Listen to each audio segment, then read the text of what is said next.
Good evening. It's Reverend Kim here from 9 Mile River and Riverview United Churches in East Hants, Nova Scotia, joining you from Dartmouth, Nova Scotia for our evening meditation. We always allow a little bit of time right now for people to arrive. Some people join us live, and I know many of you actually listen to us later. They come and find our videos later, so thank you to you who are listening later. Welcome to you that are joining us live for an evening meditation at 7:30. Just signing in a couple minutes early before we're ready to get started. Well, I guess it's 7:30 now, but we always give folks a few minutes to wander in and see if they'll join us for a time. We're working again with our book, The Healing Oasis, Sharon Moon, guided meditations for the mind, body, and the spirit. Hi, Donna. Nice to see you.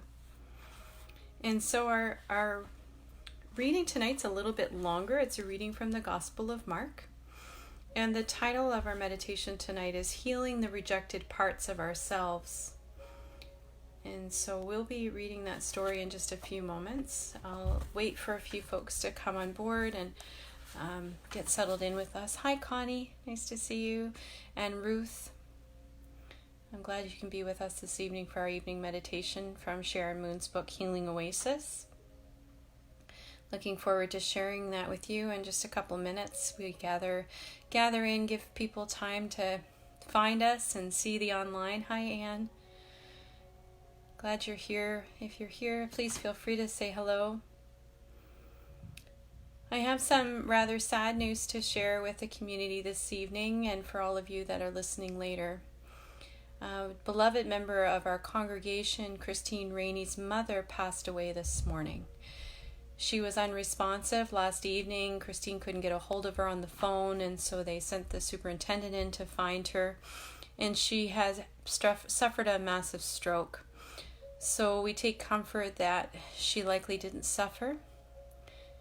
But we hold Christine and her family in our prayers. And with all of this stuff that's going on with COVID, it was very difficult to get in touch with the hospital and get there, and Christine did finally arrive, and by the blessing of a wonderful nurse full of compassion, and after Christine was cleared, she was able to go in and be with her mom as she passed away. And so we hold Christine and Michael and Gavin in our thoughts and in our prayers this night. Please add them to your prayers, and also to all of Phyllis. Her name's Phyllis Herman. And Phyllis Herman was a congregant at Rockingham United Church. And we hold all of her friends and family and neighbors in our prayers there, and her minister too, Reverend Sarah Rayburn. So holding those folks in our prayers this night. So, we're here for our evening meditation.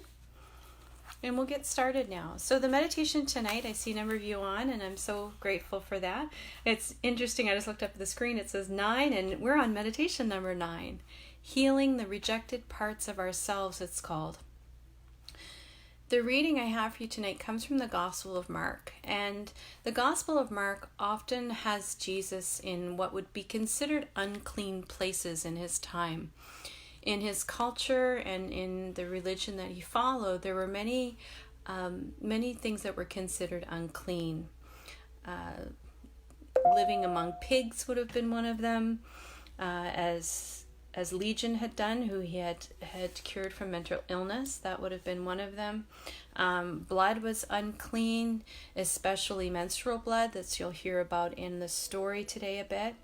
And any death was unclean, and so the idea of being unclean would make it impossible for people to go to the temple or for priests and religious leaders to visit with them, because they would seem to be defiled by coming in contact with people that had come in contact with things that are unclean. Now, this speaks volumes to us right now living under a pandemic, but their idea of unclean was different than ours, and it was very cultural and very contextual to a time. And so we're going to read this story tonight. I'm going to share just one paragraph from the reflection, and then we'll move right into the meditation. So reading from the Gospel of Mark, reading from the New International Version, Mark 5:21-43. When Jesus again crossed over by boat to the other side of the lake, a large crowd gathered around him while he was by the lake. Then one of the synagogue leaders, named Jairus, came, and when he saw Jesus, he fell at his feet. He pleaded earnestly with him. "My little daughter is dying. Please come and put your hands on her so she will be healed and live." So Jesus went with him. A large crowd followed and pressed around him, and a woman who was there who had been subject to bleeding for 12 years. She had suffered a great deal under the care of many doctors and had spent all she had. Yet instead of getting better, she grew worse. When she heard about Jesus, she came up behind him in the crowd and touched his cloak, because she thought, "If I just touch his cloak, I will be healed." Immediately her bleeding stopped, and she felt her body that had been freed from her suffering. At once Jesus realized that power had gone out of him. He turned around in the crowd and asked, "Who touched my clothes?" "You see the people crowding around you," his disciples answered, "and yet you can ask, 'Who touched me?'" But Jesus kept looking around to see who had done it. Then the woman, knowing what had happened to her, came and fell at his feet and trembled with fear, told him the whole truth. He said to her, "Daughter, your faith has healed you. Go in peace and be freed from your suffering." While Jesus was still speaking, some people came from the house of Jairus, the synagogue leader. "Your daughter is dead," they said. "Why bother the teacher any more?" Overhearing what they said, Jesus told him, "Don't be afraid, just believe." He did not let anyone follow him except Peter, James, and John, the brother of James. And when they came to the home of the synagogue leader, Jesus saw a commotion, with people crying and wailing loudly. He went in and said to them, "Why all this commotion and wailing? The child is not dead, but asleep." But they laughed at him. After he put them all out, he took the child's father and mother and the disciples who were with him and went in where the girl was. He took her by the hand and he said, "Talith koum," which meant, "Little girl, I say to you, get up." Immediately the girl stood up and began to walk around. She was 12 years old. At this, they were completely astonished. He gave strict orders not to let anyone know about this and told them to give her something to eat. So a story of the miraculous healings of Jesus found in the Gospel of Mark. I see that Christine is with us. We're so glad that you're here in our community with us tonight, Christine, and we are all holding you in deepest prayer. I hope that this meditation this evening, or just listening to the music in the background, gives you some comfort and allows you to find some rest for your weary soul. We love you so much. So our reflection comes from Reverend Sharon Moon, and one of the things that she wants us to think about as we go into our meditation tonight is thinking about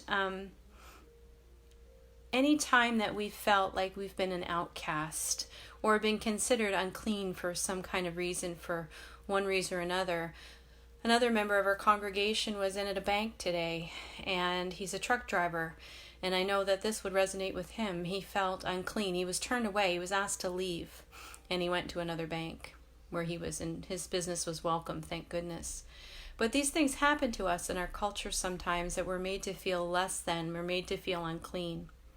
And many of us have experiences like that. Sometimes people who are divorced have felt that way. If you've had a loss of a pregnancy, physical illness, if you suffer with any kind of shame from something that is never your fault, abuse of any kind. Sometimes disabilities can keep us from feeling like we're a part of things. Some of us have experiences in our lives that have embedded shame deep into our souls. So this meditation can be about starting to heal some of those wounds and releasing shame from our bodies and from our very being. So I'll invite you to get comfortable. I'll invite you to find a comfortable chair, or maybe even lay down. Make sure that you're warm enough.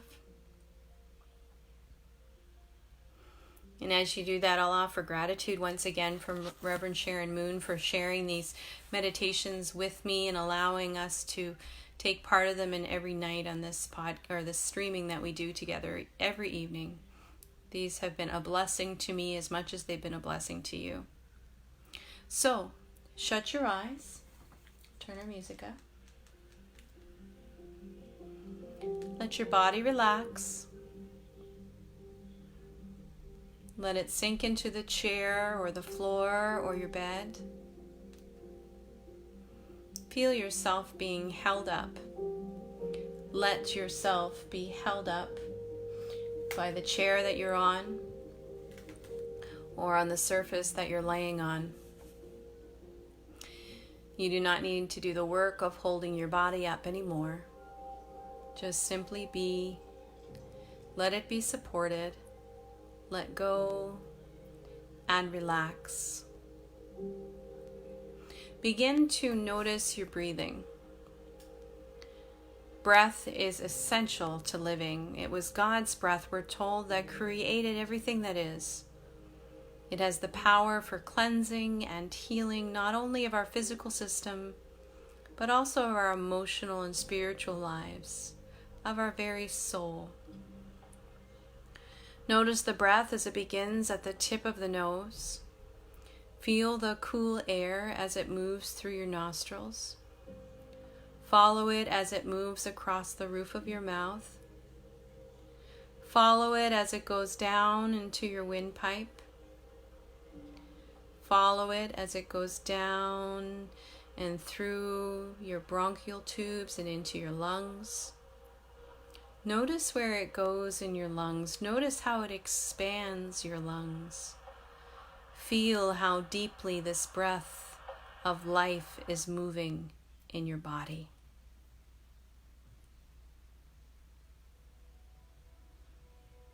Now gradually allow your breath to move more deeply into your being. Let it open a space inside of you, space to meet the holy, space for you to be. Gradually allow yourself to soften and flow with the breath. Let your shoulders fall and relax as you breathe into the parts of your lungs high up into your shoulders.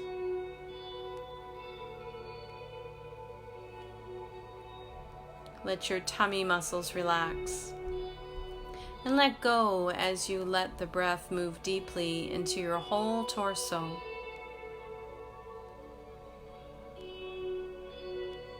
Notice what it feels like to be in your body self as this happens.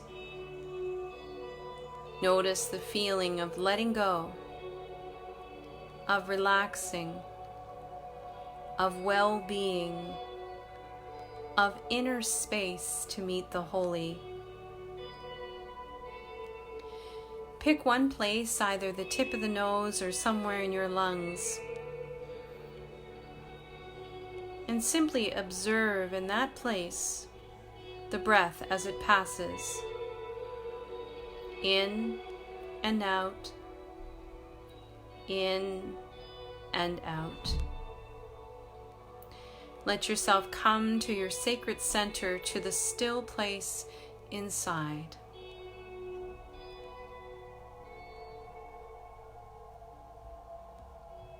Imagine yourself as the woman in the story who's been bleeding for 12 long years. Imagine yourself in a small, hot community in Galilee. Everyone knows who you are and what your problem is. It had begun after you'd given birth to your first child. There is blood after all births, but this blood never stopped. Imagine 12 years of agony. 12 years of never being touched. 12 years of being cast out by family, by the whole community. 12 years of being mocked in the streets by young children who mouthed the cruel words to your face that their parents uttered in the silence of their homes. Imagine the bleeding in your heart as this condition affects every relationship in your life. No one can touch you without being considered unclean. Your lifeblood is pouring out. Your capacity for life in all its fullness is pouring out.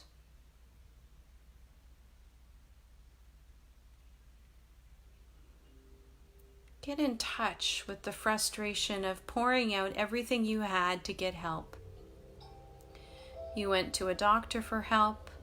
They tried one thing and then another. You went to another doctor and then another. They took your money, but none could heal you. Your lifeblood pouring out. All your life savings, all your energy flowing out, and all you got was scorn. Get in touch with what it would be like to live such a life.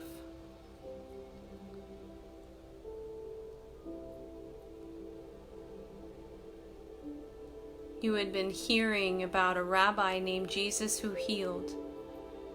They said this man had cured the mother-in-law of one of his followers, Simon. You've heard that Jesus had reached out his hand and actually touched a leper. He touched and cured an untouchable one. Maybe he would also touch you. You feel that there is nothing left to lose. Let rise within you the frustration and anger at being in this prison of uncleanness. Get in touch with how you are of having your lifeblood poured out of you. You're so tired. How sick you are of people looking away from you as if you're some kind of contagious disease. Feel the injustice of it all. You're forced to bear the burden of the shame that you do not deserve. You have done nothing wrong but bear a child, and there's surely nothing wrong with that. You are sick of being treated as unworthy, without dignity, as a non-human being. You are sick of being victimized. But there is also fear. How will you find the courage to ask this man? If you are caught, you could be stoned. He's coming nearer. Something in you drives you towards the last ditch of possibility of healing. Imagine yourself leaving your home, keeping your face covered so people would not recognize you. Thank goodness they are so preoccupied that they hardly pay any attention to you. You are watching him from afar, trying to get your nerve to go near. Then notice Jairus, the leader of the synagogue, go up to him and fall on his knees. Jairus, one of the most powerful men in the town, he is not afraid to beg. His daughter is dying, he says, and he is beside himself with desperation. Jesus is listening, and he turns to go to Jairus' home. Part of you is afraid that you've missed your chance. After all, a child of an important official needs him. But there's another part of you that just pushes forward, almost in spite of yourself. Your longing and need for healing is driving you to act.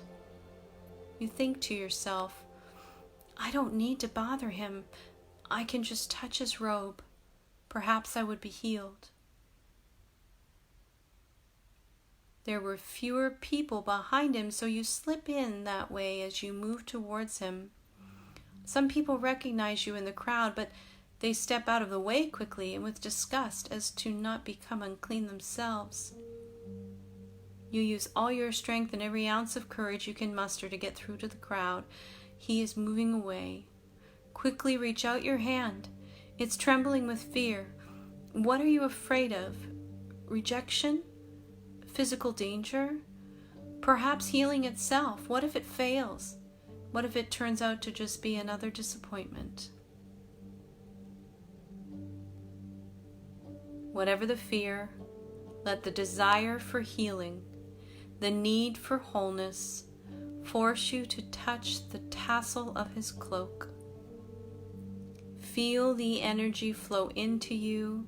Feel the strength pour into your body. Feel your whole body change as if it were waking up to life for the first time in years.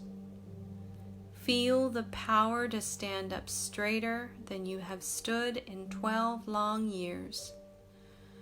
Whatever has happened, you know that some things have changed. But then, just as you're about to fade back into the crowd, the rabbi quickly turns around and faces your direction. "Who touched my clothing?"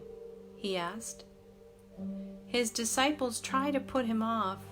"Everyone is crowding in on you. How can you ask who touched you?" But he does not give up. He seems to know that the healing power has gone out from him. He keeps looking around to see who had done it. Feel your terror at having been found out. You could be stoned for knowingly touching a rabbi when you were unclean. For 12 years the whole town had known of your situation. You try to slip away quietly so no one would notice. You don't need more rejection. But again he asks, "Who touched me?" And this time his eyes meet yours and you feel that he must surely know who you are.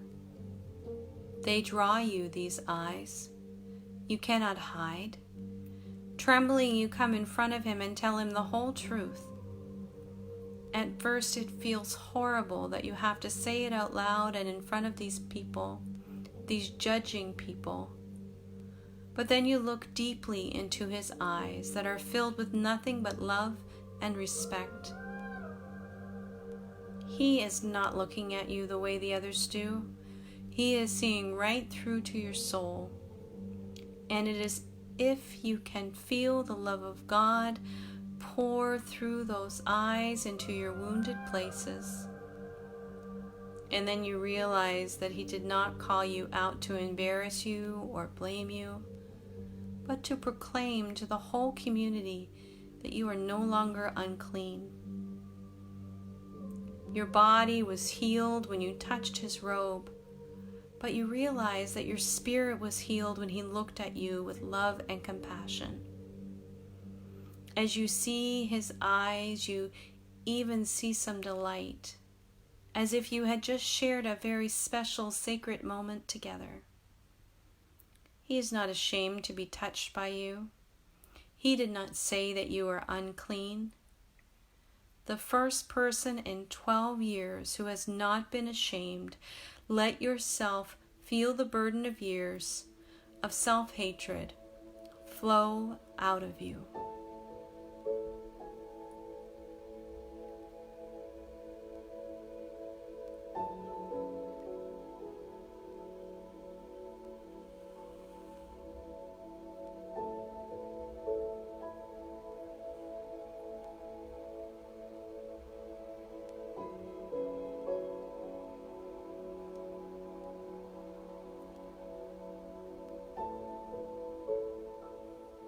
He tells you that you are a child of God, that you are filled with faith, filled with faith.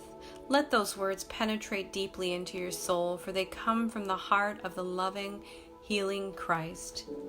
Your faith has cured you. Go in peace and be free of this illness. Be free. Perhaps those words are more of a shock to your system than the blood stopping. What effect do they have on the others?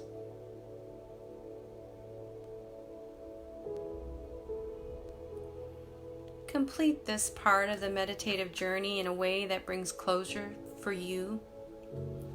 Perhaps a thanksgiving to Christ. Perhaps some ritual act in your mind's eye. And come away now from this biblical story and return to being yourself. How does this experience connect with your own life? What would it be like for you to reach out to Christ for your own healing? What would it be like asking for what you need from God? What would it be like for you to let the healing flow into you? What would it be like for you to be told that faith has healed you, that you are free, free from shame, free from pain, free?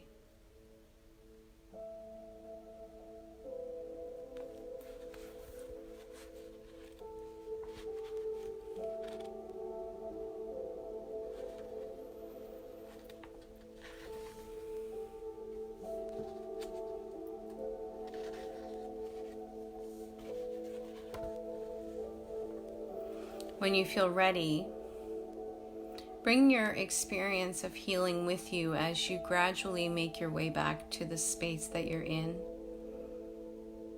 With your body, make some gentle finger and toe movements. Make some gentle circles with your head. Take some deep breaths, taking in the healing experience you've just had. Then, when you are ready, gently open your eyes. Look with compassion at those who have shared this journey with you. Imagine who they are. Some of them you can see on your screen.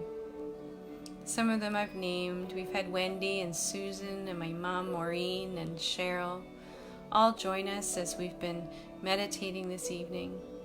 Anne and Donna and Christine, Wendy, all are with us this night.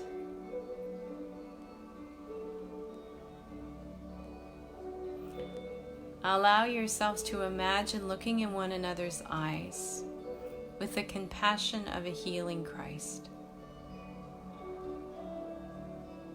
This night, when you go to the mirror after brushing your teeth or cleaning your face, look into your own eyes and see the healing compassion of Christ in you. Shine that back out to yourself from deep within, where the Spirit lives within you. If you're someone that likes to journal after meditation, I'll invite you to think about this experience of stepping into being the woman in the story, what that felt like for you. How did you experience God in that experience of meditating as someone else? What was God doing for you in this meditation? Before I close this meditation with a blessing, I recognize that this meditation is quite stirring and may have brought up some feelings within you that are uncomfortable or difficult. I want you to know that it might still feel like there's some unfinished business. Our meditations go along quite quickly. If at any point that you think it would be helpful, I'm always happy to have a video chat with you, to pray with you, to guide you in a few moments of meditation or breath work through video. We can do that anytime. I don't want to leave you in a place where you just feel lost in any of this. So you're welcome to ask me for that, and we'll find a time and make that happen. I care about you. All of you that are gathered here and listening later.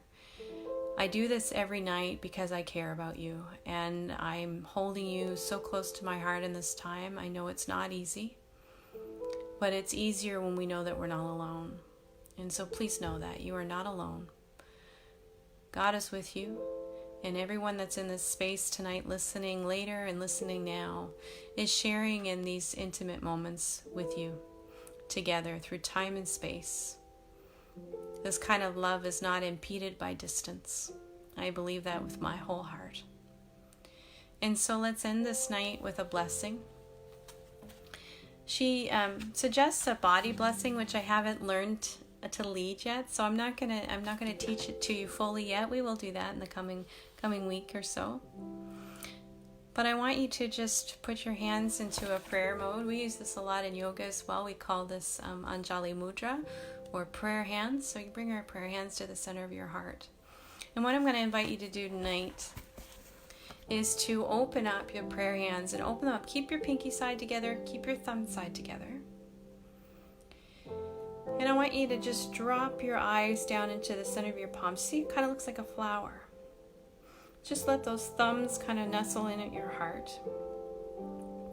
And in the center of your palms, I'm going to invite you, just for a few moments in the quiet with the music playing, to allow compassion and healing to fill up this space in the palms of your hands. I'll also invite you to let anything that's causing you grief, shame, pain, sorrow, despair,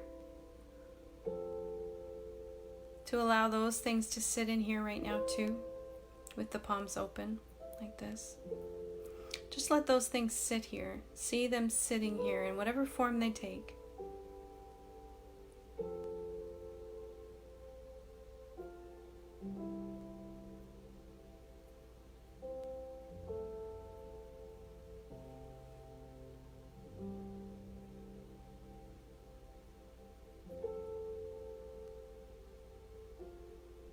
I'll invite you to lift your hands.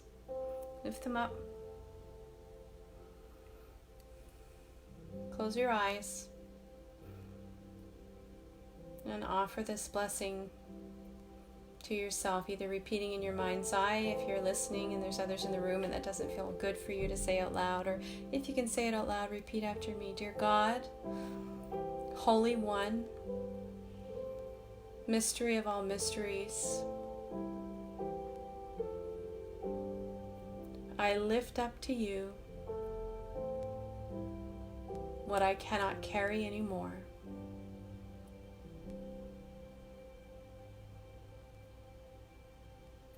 I pray that my faith will set me free.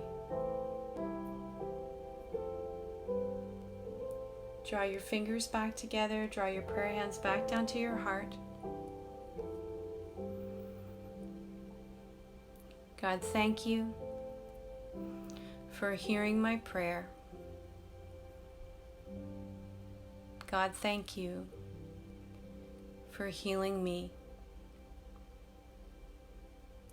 Amen. Thanks for being with me tonight for another evening of meditation and prayer. We'll see you tomorrow morning at 10 a.m. for another morning of reading through the Gospel of Matthew. In the morning, we do a reading and we do a short reflection and a prayer and a song, and that's how we're going through Holy Week, reading specifically the story of Jesus' time in Jerusalem before Good Friday. And so we leave this space tonight holding all that are present in our hearts, especially Christine and her family, Michael and Gavin, and all of her mother Phyllis's friends and neighbors and family who are missing her this night. If you're tuning in late, I'll just tell you now that Christine's mom passed away this morning. Christine was able to be with her. She died of a massive stroke.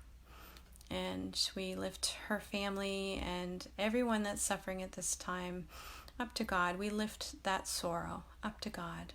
It's not ours to carry. And we have faith that we are set free. Thanks for joining me, my friends, and we'll see you again soon. I love you. Good night.